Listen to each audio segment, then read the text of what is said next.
125-130 फिल्में की होंगी, लेकिन इतने बड़े पैमाने पे उनमें से कोई भी फिल्म नहीं है। हम लोकेशन पे पहुंचते हैं और देखते हैं कि अरे देयर इज अ होल, मतलब एक पूरा गांव, आर्टिफिशियल गांव बसा दिया गया है। 60-65 घोड़े हैं, 600 लोग काम कर रहे हैं, क्योंकि कुछ सेट के फाइनल टचेस चल रहे थे। तो एक मतलब एक कैनवस जिसका हमें एहसास नहीं था यहाँ बॉम्बे में बैठ के।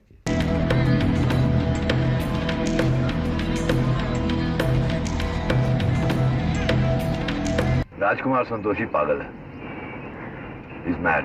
मैंने सोचा ये आदमी अभी नहीं है, बाद में तो हो ही जाएगा। Part of Rajkumar Santoshi madness, part of China Gate's team, I would have remained an incomplete actor. अभी मुझे ऐसा लग रहा है कि इस किस्म की फिल्म ये राजकुमार संतोषी ही बना सकता था।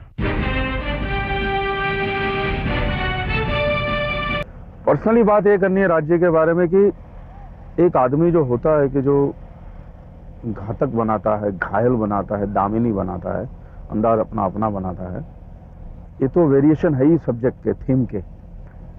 लेकिन इतनी सक्सेस होने के बाद एक आदमी इतनी बड़ी फिल्म बनाता है, इतने बड़े पैमाने पे, उस स्टार को लेकर नहीं, एक्टरों को लेकर बनाता है। I think this is the first time it is happening in India. China Gate is a film with a very big star. The film itself, the story, the treatment. इस स्क्रिप्ट को सुन के ऐसा लगा कि ऐसी स्क्रिप्ट पहले कभी नहीं सुनी थी। It was totally a different script. I mean, I don't think this script has a parallel in any of the Hindi scripts so far. कोई नहीं। पहली बार जब हम लोग सब साथ में बैठे हैं, सबका इमीडिएट रिएक्शन ये था, my god what a wonderful script Raj has written. It's a beautiful script.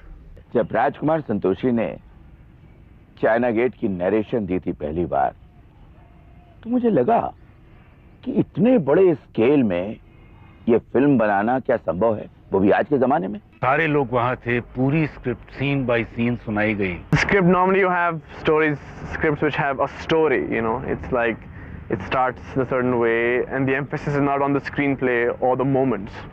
I think this way this script is totally unique, that it's built on moments. जो हर सीन में आपको Every little one is contributing to the story.